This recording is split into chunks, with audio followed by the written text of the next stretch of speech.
Good to see you once again, or good to see you if you are new here. Thank you for clicking and you're welcome on this new good video. Now, today I'm going to share with you how to choose the best side hustle for you if you're getting started. Say you are out there, you're a bit confused, you want to get started with side hustle. You want to get something that can earn you an extra income out there, but you're confused, you do not know exactly where should I get started on or what exactly should I do. This is the video for you. All what you need to do is to relax, watch this video to the end because you're going to get all what you've been searching for. And guess what? I've made it easier for you because I've outlined all the points in a point form. That makes it easier for you to actually follow along with me and get the maximum out of it. And by the way, did you know that I always post a video each and every day about best side hustles, investing, savings, and all those kind of things, and all about money and anything related to so. So if you don't want to miss any feature of my good videos, this is what you need to do. It is free, doesn't cost you anything. All what you need to do is on the right there, down there on the right, there is a button written subscribe. Hit that magical button, like this video, comment down below. And by the way, don't forget to turn that notification bell. And by doing only that, a whole YouTube will notify you when I upload a new good video. Enough with all the talkings, let's now do the thing, all right? The point number one you need to do is your availability time. Let's say you're out there, you're employed, you're kind of busy. You work from 8 to 5, or they say 9 to 5, that's what they call it. Now there you are and you would like to get started. You do not know exactly what you can do. Now, what the availability of the time actually defines what you can be able to do. Sometimes I actually receive some calls and guys are telling me, I would like to start a business, but I'm kind of worried. Yes, I do have the capital to start the business, but I'm worried. I ask, why are you worried? I'm worried because I'm available at only for 3 hours in a particular day. Say I get out of my house at 9 or 8 p.m. or rather 8 a.m.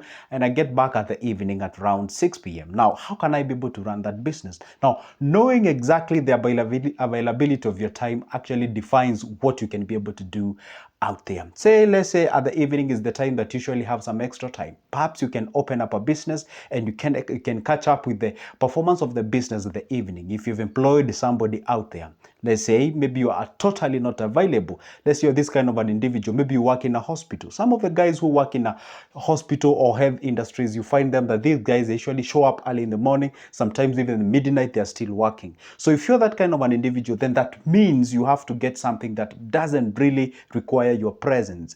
And you can get into a variety of things that can actually do or can actually perform without you being there. And that's why these people tend to resonate with things like SACCO shares, stock shares, things to do with the treasury bills, treasury bonds, and all those rates and all those kind of investments. Because these are the things, or these are the investments that doesn't require your actually physical presence there for them to perform better.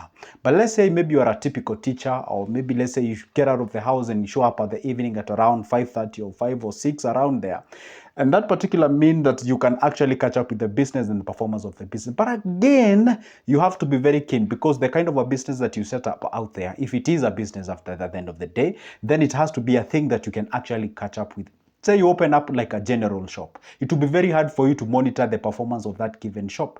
But if maybe you are to put up some ATMs of milk, we have the water one and we have the cooking oil one. Like you can tell, I left like 20 liters of milk, 20 liters of cooking oil, and 50 liters of water. You can actually, it's easier for you to catch up with that. It's either I have the money or you have my milk. It's as simple as that, right? So you got to start something that you know very well resonates well with your time. Let's go to the next point that you have to consider, all right? And that is your target income and its frequency.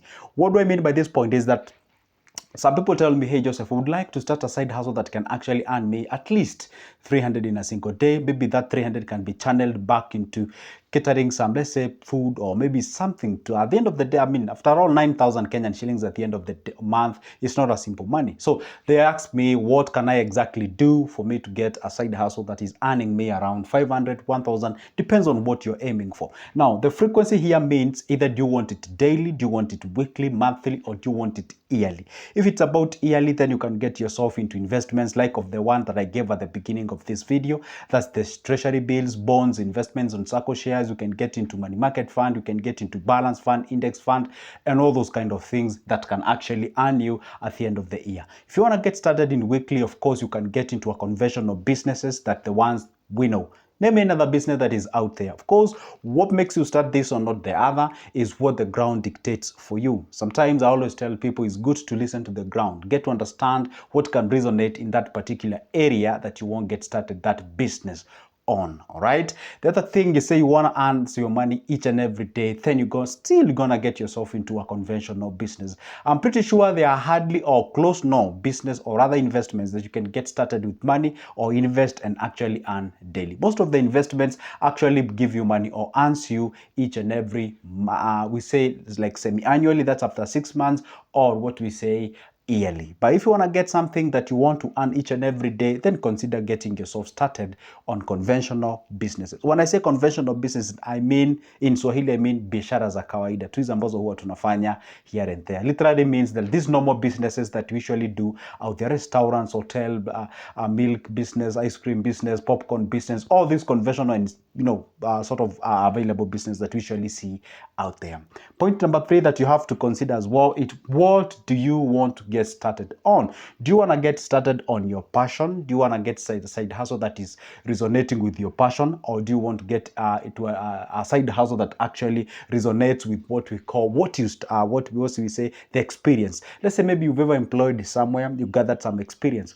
Let's say maybe you've never went to a school for catering and bakery and pastry, but you went somewhere, maybe you were employed and you gathered the information, you gathered the knowledge on how to do pastry, baking, and all those kind of things. And you feel like you got yourself some enough capital and you have a target market out there, probably where you live, and you're feeling like, I want to get started with that kind of an venture. That's what I mean by being skilled. In other way, I mean you having the relevant experience over the same. Or you want to get started on the thing that you studied. Let's say you specifically studied about something. Let's say you studied about fashion, and maybe perhaps where you're employed, you have, or you're running up, you're employed in a fashion related kind of industry, and you still want to get started with your own business out there, and you have the right and beautiful taste, you can get started on the same. And this is the trick that I want you to understand very well. One thing that you're supposed to understand is that it is good to start a venture, a business that is related to your passion. But know one thing, at the end of the day, it's not overly passion that is by default will make the business successful. I always say it's good to go beyond the passion.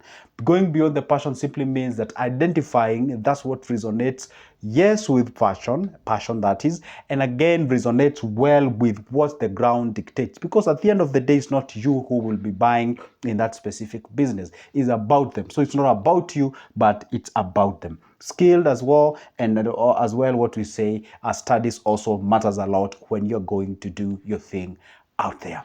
And the point number 4, probably this is one of the most important question, is how much is your budget, the budget amount that you're having in place. Let's say maybe you want to get started with treasury bills and bonds. Of course, you have to consider the budget, because treasury bills requires you to have a minimum of 100K.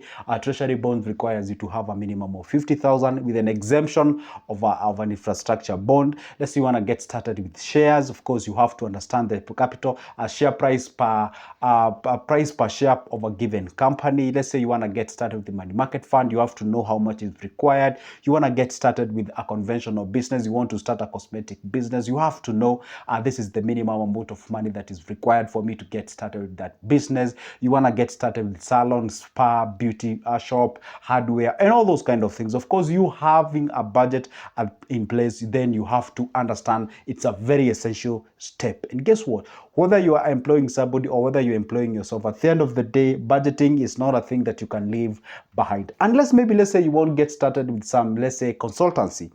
And I believe still with consultancy, you need to as well have a budget. Probably you want to invest on a very good microphone, you want to invest on a very good camera, maybe you want to be doing your services via online, or maybe let's say you want to come up with an office. Of course, you have to buy the office furnitures and all those kind of things. You see, at the end of the day, budget cannot be left behind. And if it's not a budget or monetary budget, then what we call commitment budgets and something that we call, investing on yourself, investing on the preparations and all those kind of things, all right? And also investing that specific time also means budgeting. It's a very essential thing. Basically, when I say budgeting, comes along with what we call the plan how to execute that specific thing that you've been looking for. If you've settled on the investment, if you've settled on the business, if you've settled on all those factors that you've considered out there, now budgeting, it's a very essential thing, because it dictates how successful your business will be. If you get it wrong at the the start, then I don't think there is any magic that will happen along the way. But I stand corrected, but that is exactly the thing that you're supposed to consider. Now, guess what? Now that graduates me to the last point, but not the least. And what is it about? It's all about, it is a business or is it an investment? Perhaps that echoes exactly what I was talking about in relation to the frequency of your income. And I said if it's a business, of course, you can manage to get your income at the end of the day. If it's investments, your income probably will show up, maybe let's say a minimum time or shortest period of time is actually 6 months or even 1 year at the end of the time. So the point is this: you have to understand this side hustle you won't get started on. Is it a business or is it an investment? Perhaps maybe people feel or think like these terms means the same. I choose to believe these terms means different, because when you talk of a business, it's you working for the money, all right? When you choose an investment, it's money working for you, all right? If you buy shares, bonds, and all what have you, you do nothing about it. Just buy, relax, and get yourself out there, and then the money will make you something at the end of the year, at the end of the 6 months, however they pay you. When you talk of business, you have to show up, you have to make calls, you have to literally run that business each and every time. So you have to understand exactly what are you looking for. And actually, whether it's a business or an investment is dictated by two things. Number one, it is dictated by the availability of your time and also the frequency of your income. Those two things really dictate how much you will get, and whether it's a business or an investment. And guess what? That marks the end of my video. It's as short as that and very resourceful as that. And guess what? If investing, money, and management skills is a cup of your coffee, then you should consider this place as your home by subscribing, liking this video, comment down below. And if you'd like to have a personal conversation with me, get my number from the description of this specific video, because I've actually put my number out there. Even my email is out there, by the way. Give me a call, let's talk for just a cup of coffee.